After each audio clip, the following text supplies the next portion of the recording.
ఒక దేశాన్ని నడిపించే నేత కూడా కాలానికి ఎదురు నిలవలేకపోయారు. శక్తి, పదవి, రాజకీయ బలం ఇవన్నీ మనిషిని అమరుడిగా చేయలేవు. జనవరి 28, 2026 ఉదయం భారతదేశ రాజకీయ చరిత్రలో ఒక షాకింగ్ రోజు అయింది. మహారాష్ట్ర ఉప ముఖ్యమంత్రి అజిత్ పవార్ ప్రయాణిస్తున్న విమానం ప్రమాదానికి గురై కూలిపోయింది. ఈ ప్రమాదంలో ఆయనతో పాటు మరో 4 ప్రాణాలు కోల్పోయారు. ఒక ఉదయం, ఒక విమానం, ఒక చివరి ప్రయాణం దేశాన్ని కుదిపేసిన విషాదం. అజిత్ పవార్ ఒక సాధారణ రాజకీయ నాయకుడు కాదు. మహారాష్ట్ర రాజకీయాల్లో అత్యంత ప్రభావవంతమైన నేతలలో ఒకరు. శరద్ పవార్ కుటుంబానికి చెందిన వారసుడు. శక్తివంతమైన షుగర్ బెల్ట్ రాజకీయాలపై ప్రభావం చూపిన నాయకుడు. 66 సంవత్సరాల వయసులో కూడా రాజకీయాల్లో అత్యంత చురుకైన పాత్ర పోషిస్తున్నారు. ప్రజల మధ్యకు వెళ్లేందుకు ఎన్నికల ప్రచారం కోసం జనవరి 28 ఉదయం ముంబై నుంచి తన స్వస్థలమైన బారామతికి ప్రయాణం ప్రారంభించారు.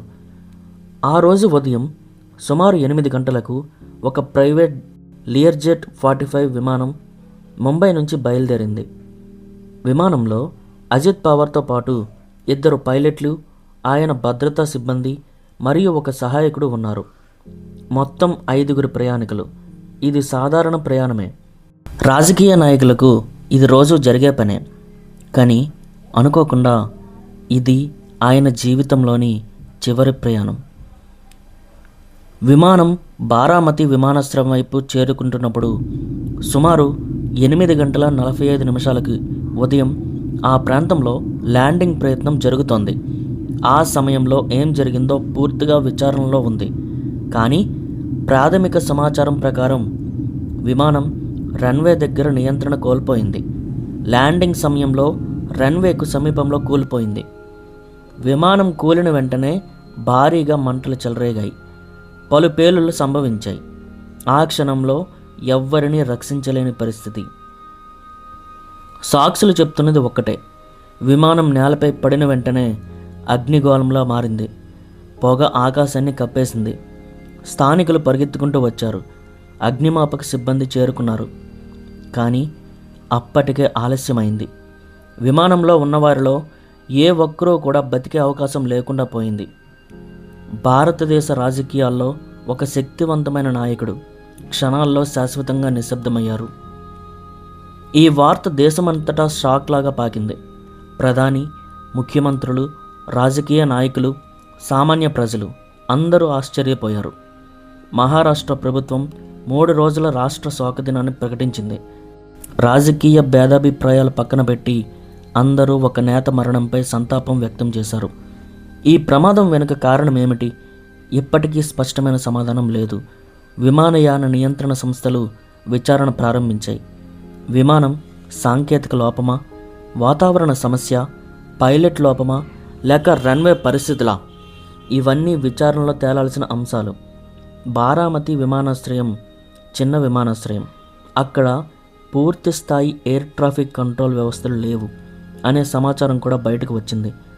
ల్యాండింగ్ సమయంలో విజిబిలిటీ, కమ్యూనికేషన్ కీలకమైన అంశాలు. చిన్న లోపం కూడా ఒక పెద్ద ప్రమాదానికి దారితీస్తుంది. ఇక్కడ ఒక కఠినమైన నిజం ఉంది. ప్రైవేట్ విమానాలు, చార్టర్డ్ జట్లు రాజకీయ నాయకులకు, వ్యాపారవేత్తలకు చాలా సౌకర్యంగా ఉంటాయి. కానీ అవి వాణిజ్య విమానాలలాగా కఠినమైన భద్రతా ప్రమాణాలు పాటిస్తాయా అనే ప్రశ్న ఎప్పుడూ ఉంటుంది. ఈ ఘటన ఆ ప్రశ్నను మళ్ళీ దేశం ముందు ఉంచింది. అజిత్ పవార్ తన జీవితంలో అనేక రాజకీయ సంక్షోభాలను ఎదుర్కొన్నారు. పార్టీ విభజనలు, ప్రభుత్వ మార్పులు, రాజకీయ పోరాటాలు. కానీ ఒక విమాన ప్రయాణం ఆయన జీవితాన్ని ముగుస్తుందని ఎవ్వరూ ఊహించలేదు. రాజకీయాల్లో శక్తివంతుడైన వ్యక్తి ప్రకృతి ముందు బలహీనంగా మారిపోయారు. ఈ ఘటన మనకు ఒక విషయం గుర్తు చేస్తుంది. నాయకులు కూడా మనుషులే. వాళ్లకు కుటుంబాలున్నాయి, బాధ్యతలున్నాయి, ఆశలు ఉన్నాయి. ఒక క్షణంలో అన్నీ ముగిసిపోవచ్చు. ప్రజల కోసం ప్రయాణం చేసిన వ్యక్తి ప్రజల మధ్య చేరకముందే ఈ లోకాన్ని విడిచి వెళ్ళిపోయారు. ఈ వీడియో చూసే ప్రతి ఒక్కరూ ఒకసారి ఆలోచించాలి.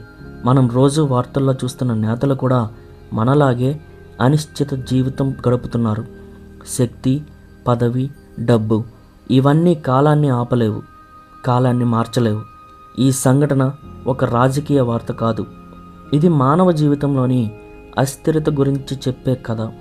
ఈ ఛానల్ని సబ్స్క్రైబ్ చేయమని నేను అడుగుతున్నది సెన్సేషన్ కోసం కాదు, ఇలాంటి నిజమైన కథలను భావోద్వేగంతో గౌరవంతో చెప్పడం కోసం. ఒక నాయకుడి చివరి ప్రయాణం మనకు ఒక పాఠాన్ని చెప్తుంది. జీవితం అనిశ్చితం, క్షణం విలువైనది. మనం ఉన్నప్పుడే అర్థం చేసుకోవాలి. అతని పవిత్ర ఆత్మకు శాంతి చేకూరాలని ఆ భగవంతుని ప్రార్థిద్దాం. Thank you.